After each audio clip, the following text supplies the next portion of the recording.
Comme la semaine prochaine, c'est Be'ezrat Hashem, la fête de Hanouka. Donc, on va parler Be'ezrat Hashem également de Hanouka. Et ce qu'on va voir dans Hanouka, on va voir le lien qu'il y a avec cette paracha de Vayeshev Be'ezrat Hashem. Simplement, ce qu'il faut avant tout rappeler, c'est que nous sommes dans un cycle de réparation. Dû au Alamatou, dû à la faute d'Adam Arishon. Et les réparations concernent pas toutes les 10 sphirotes, mais uniquement les 7 inférieures, qui commencent, Chesed c'est le bras droit, Gvura le bras gauche, Tiferet le corps, et nous avons Netzach ve'od les 2 jambes, Yesod et Malchut. Et en fait, plus les sphirotes sont vers le bas, plus la difficulté est grande à les réparer parce qu'elles se trouvent à la limite elles sont au-dessus de la limite de la Kedusha et qu'au-dessous d'elle, il y a ce qu'on appelle la Sitra Hara, le mal. Donc, les premières sphirotes qui ont commencé à être réparées par l'ensemble du peuple d'Israël, c'est à la sortie d'Égypte où a commencé à être réparé le Chesed. Et donc, chaque année, c'est cette sphira de Chesed qui est réparée à Pessah, parce que nous ne fêtons pas des souvenirs, mais chaque année, c'est cette lumière, cette sphira, à le moment où a commencé la réparation de cette lumière, qu'elle rejaillit devant nous et qu'elle est entre nos mains pour qu'on agisse sur elle. Et donc, Pessah qui correspond, comme je vous l'ai dit, au Chesed, de Rosh Hashanah jusqu'à la fin de Sukkot, ça correspond à la Gvura. Shavuot correspond à Tiferet, et donc ça c'est les fêtes mentionnées dans la Torah. Cette partie des sphirotes, donc qui serait la partie supérieure du corps, Chesed, Gvura, Tiferet, ont été celles qui ont commencé à être réparées en premier. Et bien sûr, celles du bas sont bien plus difficiles. Alors, comment commencer la réparation de celles du bas? Avant de parler de leur réparation, elles ont subi une sorte de tâche elles ont subi encore un problème à part celle du monde du Tohu, de la foi d'Adam Arishon, comme on l'a expliqué dans d'autres cours dans des années précédentes, que Yaakov, lorsqu'il va vers son frère, qui le provoque pour le rencontrer, son intention était de détruire complètement Esav, mais il ne réussit pas, et donc en se prosternant cette fois, son but était de le faire 10 fois et d'en finir avec le mal. Il a réussi à aller jusqu'au bout. Et finalement, comme il ne réussit pas parce que c'était pas le moment, non seulement qu'il ne fait pas de réparation avec les 7 prosternations, mais tout à fait l'inverse. Ces prosternations vont au contraire faire ce qu'on appelle un gam, une sorte de tâche sur ces 2 sphirotes qui sont Netzach ve'od qui représentent les jambes, puisque se prosterner c'est sur les jambes, et ce qui va bien sûr bloquer la prophétie jusqu'à l'époque de Shmuel. Et finalement, la réparation normalement de Netzach ve'od devait se faire complètement par le roi Shaoul.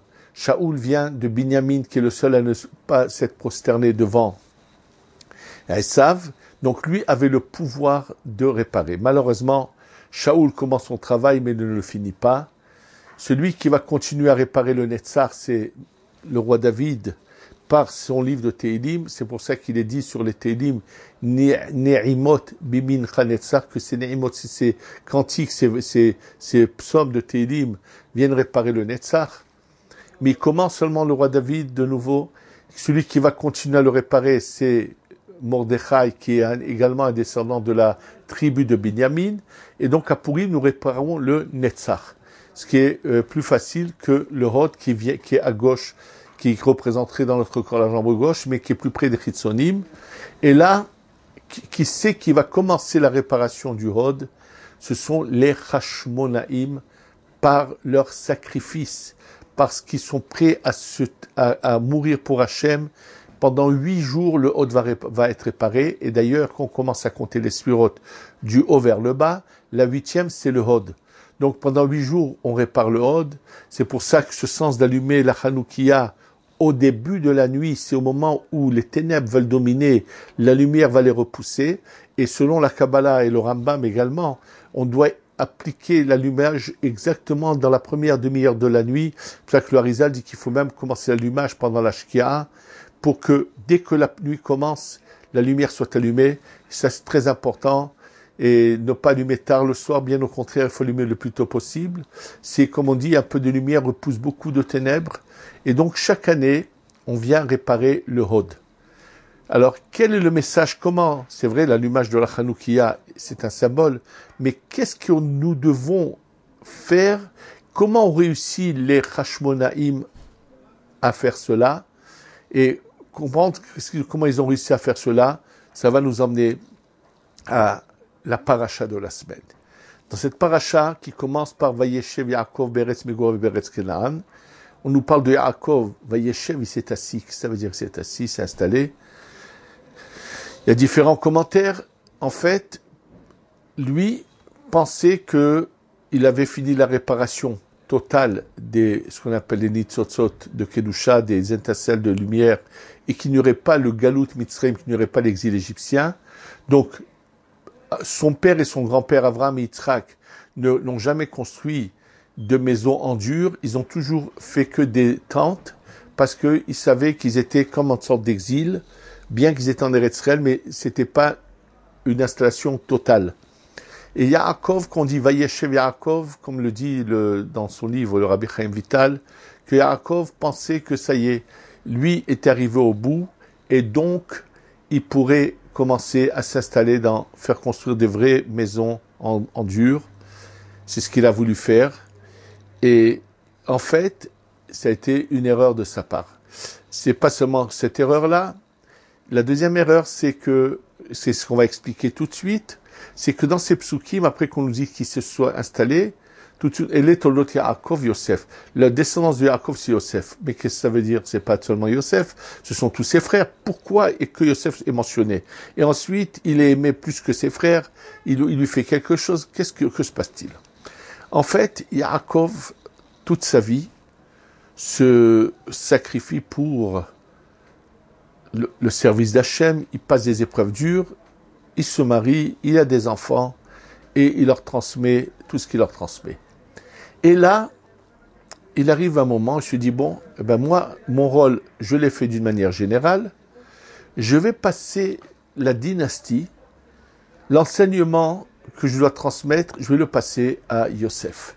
Donc c'est pour ça que pour lui, Yosef, c'est vraiment celui qui est tout dessous de lui. En réalité, ce qu'il faut savoir, c'est que dans les Sfirotes, il y a la Sphira qu'on appelle la Tiferet dans le monde de la Hatzilut.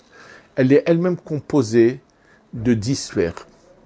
Et au-dessous de cette Tiferet, il y a la Malchut. Tous les enfants, à part Yosef de Yaakov, sont tous des parcelles de la Malchut qui est au-dessous. Et dans la Tiferet qui est au-dessus, qui est une Sphira masculine, Yaakov représenterait la Tiferet de la Tiferet et Yosef représente le Yesod, la Brit Mila.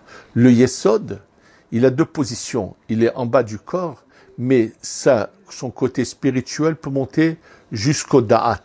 Et c'est ce que, comme je voulais expliquer dans le cours, je crois, de l'année dernière ou il y a 2 ans, que dans les rêves que fait Yosef, une fois, on mentionne que ses frères qui se prosternent à lui.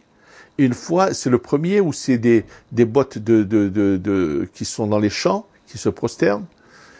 Et des choses, donc, matérielles de la terre à terre. Dans son deuxième rêve, c'est des choses du ciel. Et là, également, se prosternent le soleil et la lune. C'est-à-dire que son père se prosterne devant lui. En fait, le premier rêve parle du Yesod lorsqu'il est en bas. Qui est au-dessous de lui, c'est la Malchut, ce sont donc tous ses frères. Et quand le Yesod monte jusqu'au Da'at, il dépasse Yaakov. Et c'est pour ça que dans le deuxième rêve, on nous montre quand le Yesod est en haut, que Yaakov se prosterne. Alors donc, Yaakov, pour lui, il est évident que toute la transmission va continuer par Yosef. Et de Yosef, ça va descendre vers ses frères.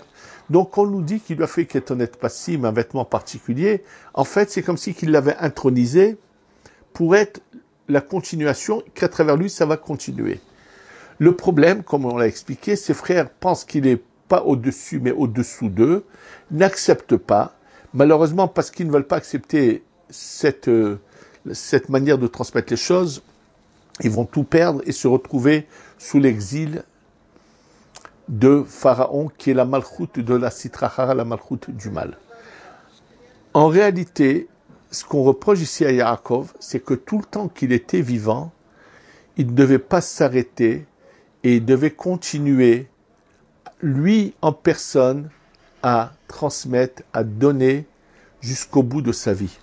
C'est-à-dire, et c'est ça ce qu'ils veulent dire nos sages quand ils nous disent Bikesh Yaakov la shevet beshalva, que Yaakov a voulu s'installer dans la shalva, c'est la détente, le plaisir, le calme. Et il pensait que lui avait fini son rôle et que c'est pour ça qu'il passait un peu la suite à son fils Yosef, et ce qui va au contraire provoquer la jalousie de ses frères, ça va provoquer malheureusement cet exil d'Égypte que réellement Yaakov avait pratiquement réparé. Il n'aurait pas dû y avoir d'exil égyptien. Mais malheureusement, c'est ce que dit la Gemara dans Masechet Shabbat, c'est à cause de la vente de Yosef que finalement ce décret qui avait été décrété, en fait il existe ce décret depuis la faute de Adam Arishon, et qui a été juste dévoilé à Abraham à la suite d'un événement, et comme une sorte de punition apparemment, et qui en fait avait été réparé par Yaakov pour pas que ce décret descende, et malheureusement ce décret va finalement descendre et bien sûr faire que tout ce qui s'ensuit. Donc, ce qu'il faut dans la vie, l'image qui est là devant nous, c'est que il y a un devoir de toute la vie de ne jamais penser que ça y est, on a atteint le but. Lo alechem, lo alenu. Celui qui a atteint le but, il passe au-dessus, donc c'est-à-dire son corps va au cimetière pour que son âme monte là-haut. Il n'y a jamais de but, ça veut dire qu'il ne faut jamais penser avoir fini et toujours être dans la même envie de faire, d'agir et de tout ce qu'Hachem, tout le temps qu'on a les forces, c'est de continuer à diffuser, à donner. Chacun doit savoir quel est son rôle et faire ce qu'il a à faire. Et il faut surtout pas rater l'opportunité que donne Hachem à chacun. Les Hashmonaïm se sont sacrifiés, ils ont un grand mérite. Il est fort possible qu'à leur époque, il y avait d'autres tzadikim, mais c'est eux qui ont eu ce mérite, parce que leur père, Matatio ben Yochanan Kohen Gadol, est prêt à mourir pour Akadosh Baruch Hu et à se sacrifier. Et ce sacrifice est indispensable. Akadosh Baruch Hu le désire et le veut. C'est là l'occasion de rappeler quelque chose qui est peut-être pas toujours très connu du public. Il y a ici un empire à Yerushalayim qui s'appelle la Yeshiva de Mir, qui, je pense qu'aujourd'hui, il y a peut-être 5000 personnes qui étudient là-bas. C'est un complexe énorme dans le quartier de Beth Israël, de je ne sais pas combien de bâtiments qui abritent ce nombre inimaginable de Bachur Yeshiva et de Kollelman. Et celui qui a fondé cette Yeshiva de Mir, c'est Rab Chaim Shmulevitz. Elle n'avait pas ce nom, mais elle est partie en grandissant. Et ce Rab Chaim Shmulevitz est un exemple de miracle inimaginable de la Seconde Guerre mondiale, de la Shoah. Rab Chaim Shmulevitz, lui, va, pendant ce moment où se passent des horreurs, lui va avoir ce miracle de prendre sa yeshiva et de se déplacer, de l'emmener avec lui en exil, mais bien qu'il se déplace, il n'y a pas un jour où il ne donne pas son shiur. Et à chaque fois qu'il se déplace, il se déplace juste à temps, parce qu'une fois qu'il s'est déplacé, les Allemands arrivent à l'endroit où il était, et il va arriver jusqu'à Shanghai en Chine, pendant cette période-là. Et même là-bas à Shanghai où il arrive, finalement, il se passe des choses miraculeuses. Ils trouvent une sorte de ruine dans laquelle ils vont étudier, et puis quand ils trouvent un bâtiment un peu mieux, ils sortent de cette ruine, Et le jour où ils sortent avec leurs livres, ils vont s'installer ailleurs, tout d'un coup, cette ruine s'effondre, et donc rien ne leur est arrivé. Ça a été quelque chose d'extraordinaire. Et d'ailleurs, il a un jour dit, Raphaël Shmulevitz, que lorsqu'on lui demandera là-haut qu'est-ce qu'il a fait dans ce monde, il parlera de ces années de guerre où il n'a jamais arrêté de donner ses shiurim. Et finalement, après la Shoah, il arrive en Eretz Israël, il a ouvert cet empire qui s'appelle la Yeshiva de Mir, qui aujourd'hui compte donc des milliers de personnes, qui est sûr qu'elle est en grandissant. Mais il a fait ces miracles. Il y a eu de sa part une sorte de Messirut Nefesh, de quelque chose de surnaturel qui a eu lieu chez lui, de bonté, on ne peut même pas définir toute la grandeur de cette personne, de ce tzaddik. Et je peux vous dire que je connais quelqu'un qui, je pense que je trouve jusqu'à aujourd'hui Amir, qui avait étudié à mon époque à Getzet, un francophone, et qui toute sa vie a étudié. Apparemment, il n'est pas fait pour l'enseignement, mais il étudie la Torah, il a Baruch Hashem de quoi vivre. Et j'ai su que lorsqu'il est arrivé à Mir, un jour il va chez Raphaël Shmulevitz, il lui dit, Kvod Harav, j'ai pas de chavruta, il n'y a personne qui étudie avec moi. Et écoutez bien, Raphaël Shmulevitz lui dit, moi j'étudierai avec toi. Et pendant quelques mois, Raphaël Shmulevitz lui a consacré quelques heures tous les jours. Il lui arrivait que lorsqu'un sujet, il n'arrivait pas à comprendre le sujet jusqu'au bout avec les questions qu'il se posait, qu'il était capable de rester la nuit entière à le travailler sans pouvoir aller dormir avant d'avoir fini de comprendre son sujet. C'est-à-dire que c'était toute une vie de sacrifice. Et on voit que cette vie de sacrifice a fait que des choses incroyables se sont passées par rapport à lui et sa yeshiva, qu'il a déplacé en Europe et qui a eu, elle, à l'encontre malheureusement, de l'ensemble qui n'a pas eu cette chance de voir ces miracles. Il y en a d'autres qui ont eu aussi des miracles spectaculaires, mais malheureusement, c'est qu'une minorité. Il y en a également qui ne les ont pas eu pour une raison toute simple.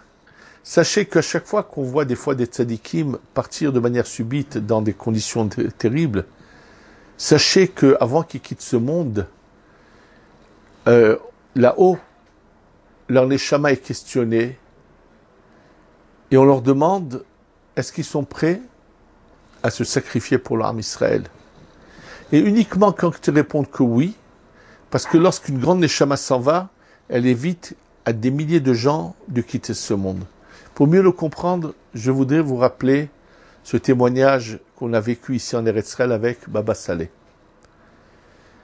Et ça, je l'ai entendu pendant les 7 jours de la bouche de son fils, parce qu'après le décès de Baba Saleh, il y a eu énormément de programmes, même à la radio, qui ont parlé de tout ce qui s'est passé.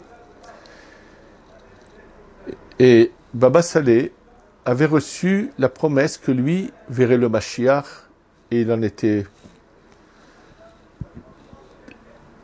persuadé, il l'a dit souvent. Et puis voilà qu'un jour, son fils l'a raconté, il s'est mis à dire un matin dans la famille qu'il voit malheureusement que Chazvé Shalom comme une sorte de deuxième Shoah. Il voyait des milliers de morts, mais il n'a pas donné combien de milliers, dans toutes les villes d'Israël.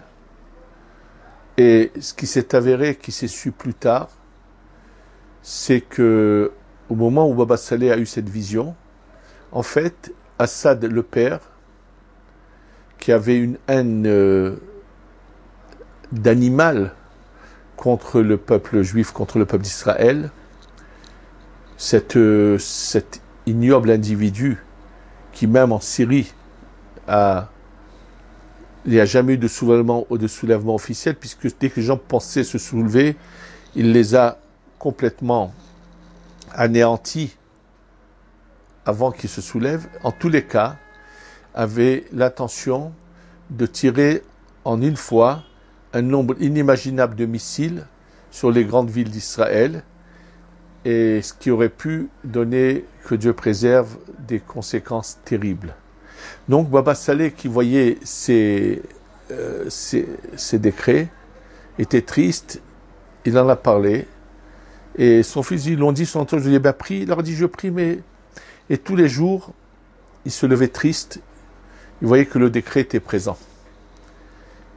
Et un matin, il se lève, et il dit à son fils, Rabbi Baruch, emmène une bouteille de whisky, on boit les Haïm, le décret a été annulé. Ah, bien sûr, c'était la joie dans la maison. Et à partir de ce moment-là, ils l'ont entendu dire que lui va partir Kapara pour le Ham Israël. Il n'arrêtait pas de le répéter, qu'il va partir Kapara pour le Ham Israël. Et je ne sais pas combien de jours après qu'il a dit, ça veut dire que finalement, pour annuler les décrets, on ne sait pas la discussion qu'il a eue avec le ciel, mais il a accepté de partir en tant que Kapara, de se sacrifier pour le Ham Israël.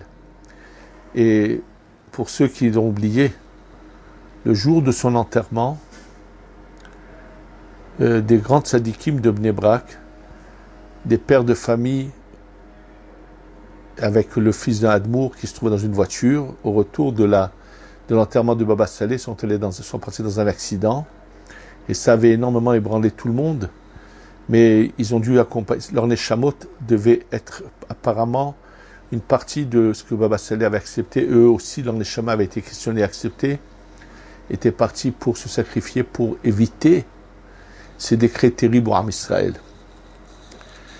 Et c'est ce qui explique que, par exemple, dans la chassidoute de Komarna, les derniers descendants de Rav Yitzhak Isaac de Komarna, qui étaient en Europe au moment de la Shoah, à qui avait été proposée l'opportunité de partir et donc d'éviter le sort qu'allait subir un grand nombre de Juifs, et ils ont refusé, et ils ont préféré mourir pour le Ham Israël. Et souvent, c'est ce qu'on voit, que des fois les meilleurs, quand on les voit partir, c'est parce que eux se sacrifient, on questionne dans les chamas, et elle veut partir et se sacrifier pour éviter des choses terribles. Et même sur le plan personnel, je connais un cas d'une femme chez qui les médecins pensaient, que Dieu préserve, avoir pensé qu'elle avait la maladie, donc un cancer, et vraiment c'était très inquiétant.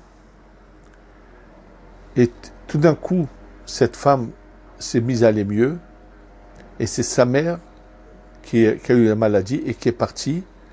Et connaissant de près le contexte, je peux vous dire, c'est la mère, quand elle a su que sa fille était malade, qui a demandé à Kadosh Baruch Hu de partir à la place de sa fille.